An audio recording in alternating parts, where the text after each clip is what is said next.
This week on Sport Fishing, we're fishing aboard the Seawolf out of Emeryville, California. And we're up here in Northern California. We left a couple hours ago. And right now we're right in front of the Farallon Islands. And what we're doing right now is fishing for sand dabs. And that's not the fish we're after. We're gonna use the sand dabs for live bait to catch big lingcod. And then hopefully here too, we'll be fishing for rockfish.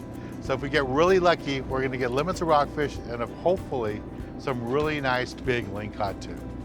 So stay tuned for this week's exciting episode of Sport Fishing.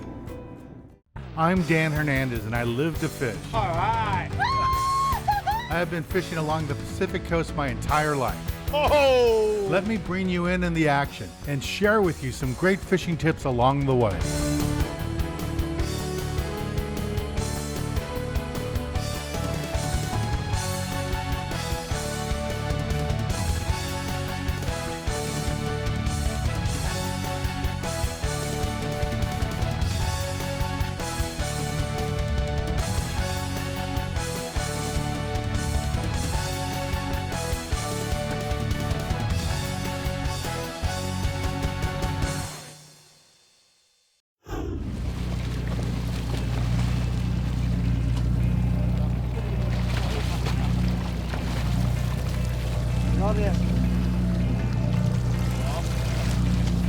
Come off? Yeah.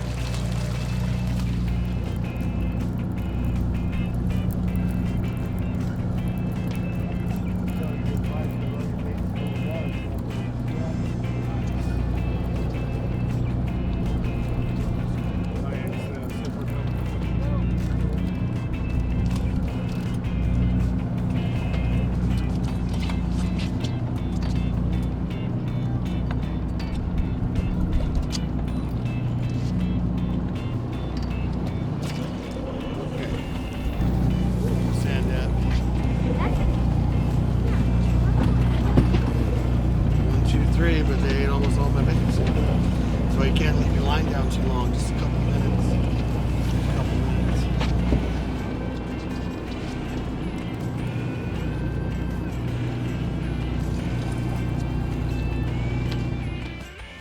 Here we go.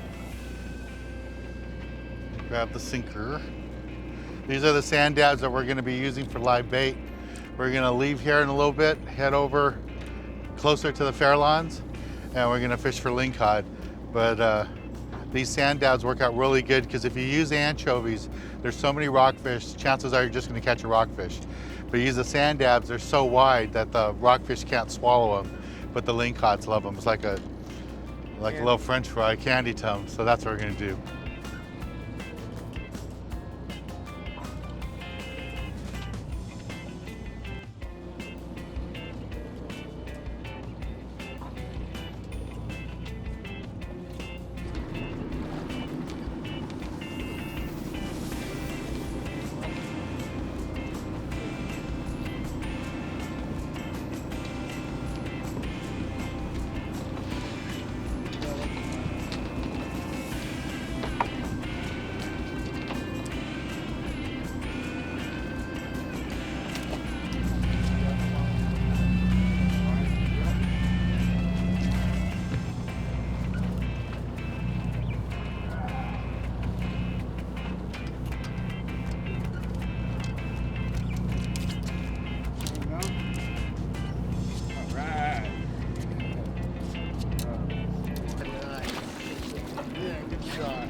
Yeah.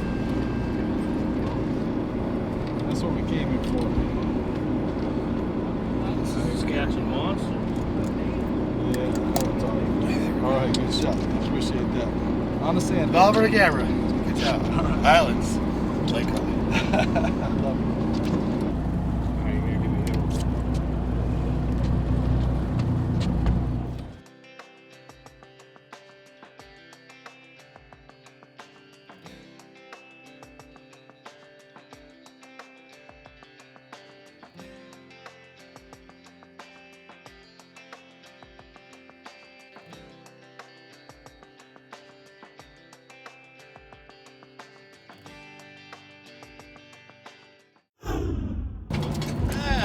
one hiding down there, huh? Right. Freaking Neil, yeah. Heck yeah. Man, that's not that meat. Treble hooks in his mouth. Careful. Is he edible size? We'll keep him. Okay. Show the camera. China cod.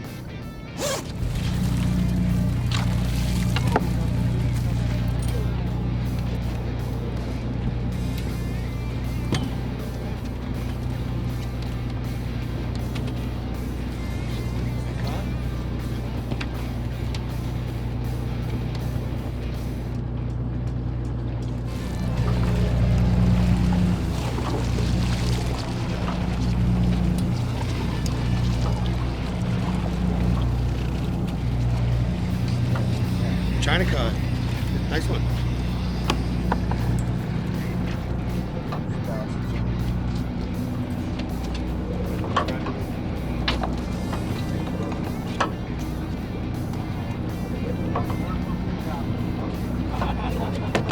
Maybe the bagger, okay?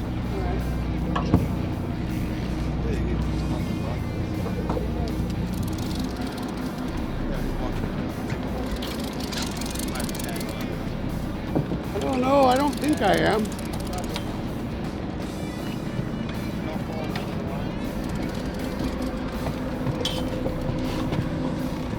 I can't see him, so I don't know what to do here. Look around him gently. Well, he'll keep. Oh, well, that one's actually mine. Slack up on this line here. Just some slack. Slack. Whoop. That was good. There we go, small lingcod. Out at the Farallon Islands. I love it. Beautiful day. There's color. There it is. Lingcod. There it is. Should be legal. Oh yeah. There we go. Not a monster lingcod, but legal lingcod. And just fishing that live sand dab that we were using earlier. We spent some time earlier on the way out to catch what we caught for bait. And I dropped one of those down on the bottom, and there's that lingcod. Not too bad.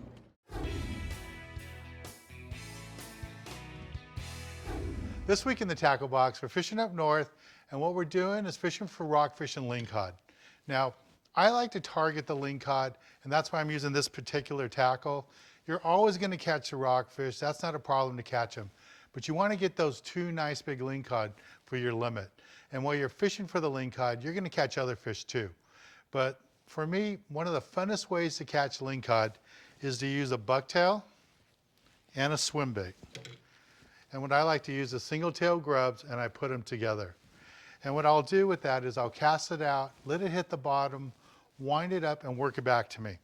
Now you can catch lingcod on really big heavy gear if you want, or you can use small lighter stuff like this. I would use the 400 series. I would put 65-pound Spectra on it, 50-pound mono on top for a small piece of top shot or a small leader. You don't need fluorocarbon because you're going to be fishing on the bottom for the lingcod, and that fluorocarbon works best when it's right up on the surface. And you can use a little rod like this. Something rated to fish 40-pound test line would be perfect. And with a light line like this, with the Spectra line, any little bite you get, you're going to really feel it, and it's a lot of fun to bring in those lingcod on this lighter gear. Up north, you know, you get to fish that shallower water to catch these lingcod, so you're not fishing all the time like in 300 feet of water. Often we're in 100 feet, sometimes a little bit less than that too. Now, the best way to rig the bucktail for this type of fishing is, I like to use, there's a bunch of different baits you can use. You can use a swim bait like this. I like the single tail grubs. There's also double tail grubs. These will also work great too. They all work, but the best way to rig this up is to go ahead and use this little tube, slide it right into the tail, single tail grub, and it makes a little hole, makes it easier to work with. Then you take your bucktail, slide it in, and then just work it through. And this is what it looks like. Just flutter like that. You work it back right off the bottom, and the lingcods hit it. Lingcod are very aggressive fish, and as this is darting off the bottom, trying to escape from it, they can't resist it. They always hit it. Now the bucktails come in lots of different colors. The two colors I like a lot for lingcod fishing is the glow in the dark and also the chrome. These two are my two favorite colors when I'm targeting just lingcod. And I'm telling you, adding a single tail grub like this will really help you catch those bigger fish. It just makes it a bigger presentation, bigger bait. When you're in that shallower water, 200 feet, 100 feet, you can get down there most of the time with a 6-ounce bucktail, no problem. If you're in that shallower water, 100 feet or less, I would probably drop down to the brand new HD model, B52 Bucktail, in 4-ounce, and that would work out really good. And again, just fish the light gear, and you'll have a lot more fun. All right, let's get back on the water and show you more exciting action right here on Sport Fishing.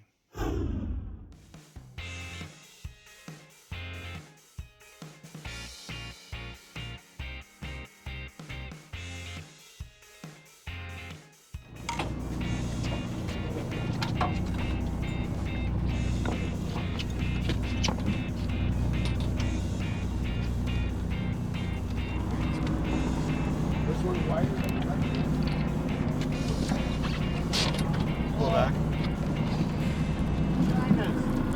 Pull back. Pull back. That's another rock to the deck. Yeah, there you go. A little more control that way. Very good.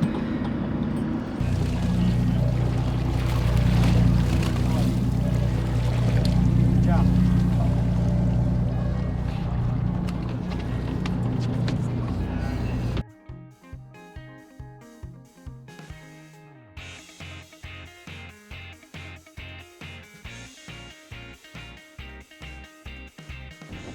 I was fishing a whole sand dab, live sand dab on the bottom with an 8-ounce ball sinker. Normally you'd want to fish a 1-pound sinker, but the rod I'm using is awfully light. It got a 25-pound test line, so I went to 8-ounce sinker. Got that sand dab right on the bottom. Caught one already, and this one wasn't very aggressive. He just kind of got on there and didn't run or anything. Here he comes right here. See if he's legal size or not. Might be a little short. So we'll just bring him up. Looks a little short. There goes my hook. Yeah, he's definitely short. So we're gonna go ahead and release this fish. But keep fishing out here. You can see the Farallon Islands right there. It's a beautiful little island chain. And it's known for all the great white sharks that hang out around here. So we're gonna keep fishing the bottom, see if we can get us some more fish. Stay tuned, we'll be right back. Here's a ling.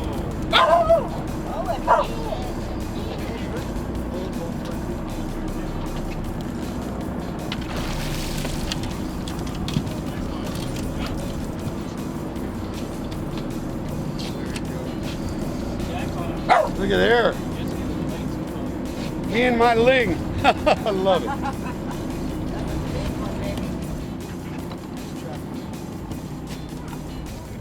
Chucklehead. Chucklehead? Chucklehead. Copper rockfish. Very nice. That's on the, Nice one, Roy. that was on the octopus. Nice one. Right on. Here's my fish. Big salmon grouper. Big salmon grouper. That was suspended, about 30 cranks up.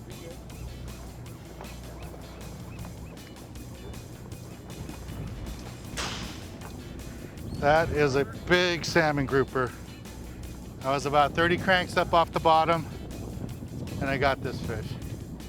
That is a nice fish. Woo! All right, let's take a little break from the action here and go to the galley and show you how to cook up one of these delicious fish we're catching today.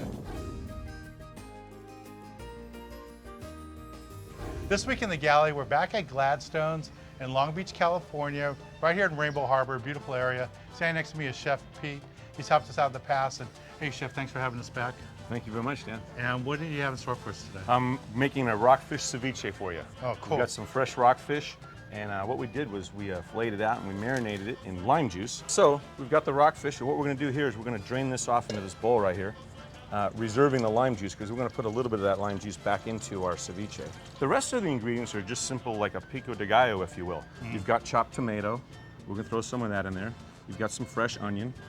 Throw some of that in there. You like to use white or red onions for this? I like white onions myself. I think they're sweeter. I find the red ones a little bit bitter. Here's jalapenos diced up really small. And you know, like all chilies, be careful. All the heat is in that white rib meat and in the seeds. So I try to avoid that.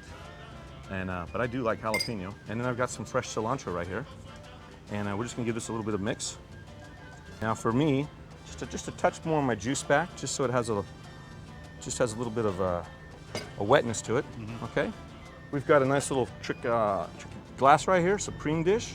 We'll fill this bad boy up here like this. Garnish with some fresh tortilla chips.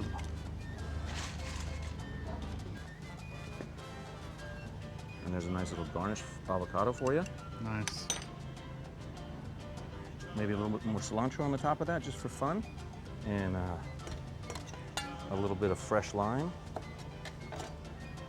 Finish it right at the end. One of my favorite dishes. And Chef, like I was telling you, this is one of the dishes I hear from viewers a lot. They're asking how to make ceviche. And you know, when you look it up online, some recipes, there's all different kinds of things you can do to that. You can add orange juice, you can use serrano chilies, you can even use habanero chilies. Be careful, those are the hot ones. But they're very flavorful, and if you get that rib meat out and you get those seeds out of any chili, that's where the heat is, and then you can start to taste the different flavor profiles of different chilies. This is so good. Glad you like it. Any other tips for people? I can't think of any at the moment. Everything fresh, that's what it's all about. You caught some fresh fish, let's eat it fresh, let's not let it sit around. And I don't think, you know, for me, if you throw it in the freezer, there's other applications. I don't think that frozen fish makes a good ceviche. Okay. But it does, depending on the fish, it'll come off the grill nicely later in time. And I know you marinate this overnight. Is it mandatory overnight, or can you do it for like 2-3 hours? You could do it for, I would say, 7 hours. You know, it kind of depends on the size of the meat that you cut up. So the smaller you cut it, the less time you need to marinate it. But that could probably get away with 6 hours. No, but this one is, the flavor is so embedded in it, and I guess that's from overnight. Right. I've never soaked it that long. That's Cool. really good. Well, thanks, Cool. Thanks, Chef. A pleasure. We're here at Gladstone's in Long Beach, California, Rainbow Harbor. Right behind us is Aquarium Pacific, Pier Point Sport Fishing. Just a beautiful area. Come on down. Well, thanks again, Chef. Let's get back on the water and show you more exciting action right here on Sport Fishing. Double. There's proof that the wife outfishes me.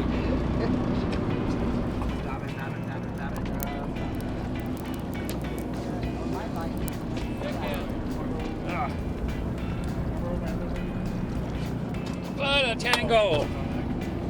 Here's a tango.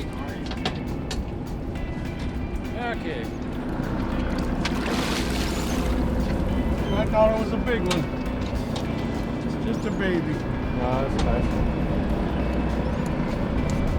Yellowtail, it's good. It's good in the bag. Yeah. Looking good. Fishing with Danny here. Next one's a Lingcod.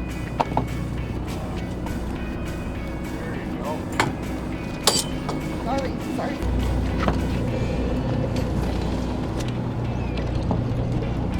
Fishing with Dan Hernandez. It's a great day. First vermilion of the day. I like it, man. There we go. There we go. Here's that lingcod I just caught. Again, just working that bucktail with a little grub on there. Well, kind of a big grub, single tail grub. Nice, beautiful, quality fish. All right, we're gonna take a little break from the action here at the Farallon Islands aboard the Seawolf. And when we return, I'll be giving you this week's tip of the week. There's my limit, 3 lingcod.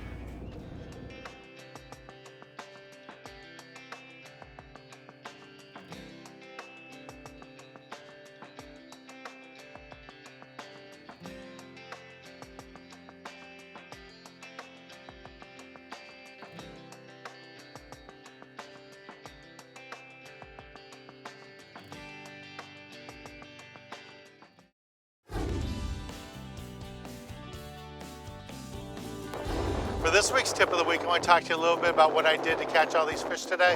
Got that big salmon grouper, those lings, and it was all about using a bucktail.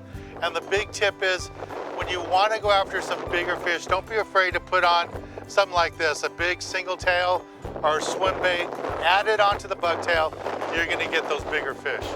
What do you think? What's a good tip up here? Just try something new every time. You know, go with a bigger tail, you can go with a smaller tail, or just a single grub on a rubber loop. And finally, this is Skipper John, did a great job today on the Sea Wolf. And John was telling me other times that when you come out here, sometimes the fish want the iron jigs and other times they want the bucktail. Yes. And there's days where one day they'll eat iron, they'll eat chrome, and the next day it's all plastics.